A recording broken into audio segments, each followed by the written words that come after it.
اس اورنگزیب مغل سلطنت کے آخری بادشاہوں میں تھے، عدل و انصاف کا وہ پیکر تھے. مشہور تاریخ ہے، آپ کے ایک گورنر نے بنارس میں ظلم شروع کر دیا تھا. وہ جسے چاہتا تھا غریب کرتا، جسے چاہتا تھا مارتا تھا. ان کا ایک بھیجا ہوا گورنر تھا. اورنگزیب دلی میں تھے، ایک پنڈت کی بیٹی کو اس نے پسند کر لیا تھا، گنگا کے کنارے رہنے والی. وہ بنارس کا جو گورنر تھا، اس نے اس پنڈت کی 17 سال کی بیٹی یا 18 سال کی قریب کی بیٹی تھی، اس کا حسن و جمال بہت زیادہ تھا. اس کے پیچھے پڑ گیا اور کہا کہ میں اس کو اپنے حرم کی قریب بناؤں یا اپنے بیوی بنانا چاہتا ہوں. پنڈت سے بھی کہا اس کا مذہب الگ ہے، اس کا مذہب الگ ہے، یہ مسلمان ہے اور وہ ہندو ہے.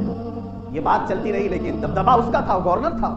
شہر بنارس کی بات کر رہا ہوں، یہ تاریخ آج بھی موجود ہے میرے عزیز. لیکن اب اس پنڈت نے عاجزی کے ساتھ اپنی بیٹی سے کہا بیٹا یہ لوگ بڑے لوگ ہیں، حکومت ان کے پاس ہے، تخت ان کے پاس ہے، بادشاہ بھی ان کا ہی ہے، سیدھے وہ جو کہہ رہا ہے مان لو، شادی کر لو اور اس کے ساتھ چلی جاؤ. وہ آلریڈی کئی شادیاں کر چکا تھا. لیکن اس کی بیٹی نے کہا مجھے نہیں لگتا کہ اسلام اتنا ہلکا ہے، میں چاہتی ہوں کہ یہ معاملات بادشاہ کے پاس میں. ادھر اس پنڈت نے اس گورنر سے کہا کہ ہمیں صرف ایک ہفتے کا وقت دے تو ہم تیاری کریں کہ شادی کریں گے. اور اس کی بیٹی ایک مردانہ لباس پہن کر کے دلی پہنچ گئی. دلی اورنگزیب عالمگیر رحمۃ اللہ تعالیٰ علیہ کا تخت خلافت تھا. آپ دلی کی جامع مسجد میں جمعہ پڑھا کر نکل رہے تھے. لوگ اپنے اپنے مصافحے کے ساتھ اپنی شکایتیں بھی بیان کرتے تھے.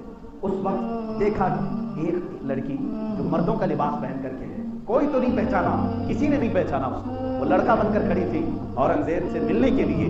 سیدنا اورنگزیب رحمۃ اللہ تعالیٰ علیہ کی نظر جیسی ہی پڑی، آپ نے اپنا رومال دیا اور کہا بیٹی اپنا سر چھپا لو، اپنا سر ڈھانپ لو، بیٹی اپنا سر ڈھانپ لو. وہ لڑکی کہتی ہے جیسی بادشاہ کی زبان سے میں نے بیٹی کا لفظ سنا، مجھے انصاف کی امید جاگ گئی. اپنے حکومت کے محل نے آپ نے طلب فرمایا، قصر عدالت میں پوچھا کیا معاملہ ہے. اس لڑکی نے واقعہ بتایا، بنارس میں آپ کا بھیجا ہوا جو گورنر ہے وہ ظلم کر رہا ہے اور میرے پیچھے پڑا ہے، زبردستی مجھ سے شادی کرنا چاہتا ہے اور میں نہیں چاہتا. اورنگزیب نے کہا جا تیرے باپ سے کہہ دے شادی کی تاریخ فکس کر دے، شادی کرنے کی تیاریاں کر دے. اس خاتون نے کہا میں انصاف کے لیے آئی ہوں.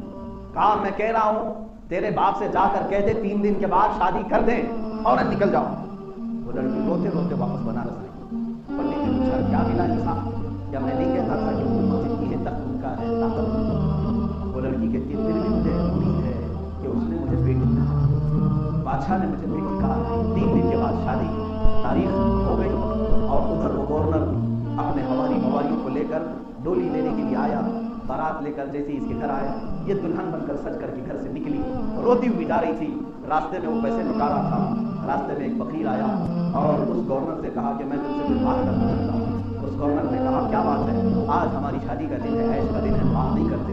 اس فقیر نے اپنی گدڑی اتاری تو دیکھا وہ اورنگزیب بیچ راستے اس کو کھینچا، اسی ڈولی پر سے، اسی گاڑی پر سے نیچے اتارا اور کہا کہ تم نے یہاں پر میرے حکومت کے عدل کو داغ لگایا ہے. تیری شکایت لے کر کے ایک بچی اگر دلی تک پہنچ سکتی ہے تو تیرا زندہ رہنا کسی کام کے لائق نہیں ہے. اس بنارس کی سرزمین پر تو نے ظلم کی تاریخ رقم کی ہے. وہیں سے اسے جلاد کے حوالے کیا اور لوگ اسے گرفتار کر کے بادشاہ کے سپاہی لے گئے اور اس دلہن کی ڈولی واپس اپنے گھر آئی. اس کی خوشی کی امتحان نہ تھی اور پنڈت بھی دیکھتا رہا. اورنگزیب کو اس نے بتایا، یہ میں آپ کو بتا رہا ہوں ہندوستان کی تاریخ، انڈیا کی تاریخ، بھارت کی تاریخ. اس پنڈت نے اپنے گھر بلایا، اورنگزیب تشریف لائے، عام لباس میں آئے تھے. جیسے ہی گھر میں آئے تو کہا کہ مجھے ایک مصلی دے دو، میں 2 رکعت نماز پڑھنا چاہتا ہوں. ایک کپڑا، پاک کپڑا دے دو. انہوں نے ایک پاک کپڑا دیا. آپ نے اسی کے ایک کپڑے میں 2 رکعت نماز ادا کی اور نہایت ہی بے تابی کے ساتھ کہا شدت کی پیاس ہے، اگر 1 گلاس پانی پلاؤ. انہوں نے پانی بھی پلایا. اس وقت اورنگزیب رحمۃ اللہ تعالیٰ علیہ نے فرمایا بیٹی کیا تو نے یہ سمجھا تھا کہ میں اپنے گورنر کے ساتھ تجھے شادی کی اجازت دے دوں گا؟ قسم رب ذوالجلال کی، جس وقت تو نے دلی میں مجھ سے شکایت کی تھی قسم کھا لیا تھا جب تک تجھے انصاف نہ ملے پانی کا ایک قطرہ بھی حلق میں نہ ڈالوں گا. 3 دن گزر گئے، میں نے پانی نہیں پیا ہے. پہلا گلاس پانی کا تیرے گھر میں آج میں نے پیا ہے. یہ تھا اسلام کا عدل و انصاف جس کو ہندوستان کی تاریخ آج بھی یاد رکھتی ہے. اور اس پنڈت نے دیکھ کر کے اس دن یہ عہد کیا کہ میرے گھر اسلامی بادشاہ اورنگزیب نے اگر سجدہ کیا ہے تو اے بنارس والوں یاد رکھو میں پجاری ہوں، میں برہمن ہوں، میں پنڈت ہوں، لیکن یہ وعدہ کرتا ہوں کہ جس جگہ اورنگزیب نے سجدہ کیا میں اپنے ہاتھوں سے یہاں مسجد تعمیر کروں. اور وہ مسجد تعمیر ہوئی. گنگا کے کنارے آج بھی دھرارا نام کی مسجد قائم ہے. اس کی تاریخ جا کر پڑھ کے دیکھو، یہ ہندوستان کی تاریخ ہے. تم کہتے ہو ہم ظلم کیے ہیں، عزیزان گرامی بخار، ہم نے اپنے سجدوں سے یہاں عدل کو پھیلایا ہے، لوگوں کے دلوں نے مسجدیں تعمیر کی، لوگوں کے دلوں کو جیت کر کے یہ مینارے بلند ہوئے ہیں۔ کسی نے آج تک، میں نہیں مانتا کہ کسی کی گردن پر تلوار رکھ کر کے مسجد بنائی گئی ہو۔ اگر ایسی مسجد کہیں بنی ہے تو اس مسجد میں کہاں کی روحانیت، کہاں کی روحانیت؟ ہم تو مسجدوں میں دلوں کے سکون کے لیے آتے ہیں، دلوں کے قرار کے لیے آتے ہیں، محض کسی کے گھر کو تباہ کر کے۔ آپ کہتے ہو کہ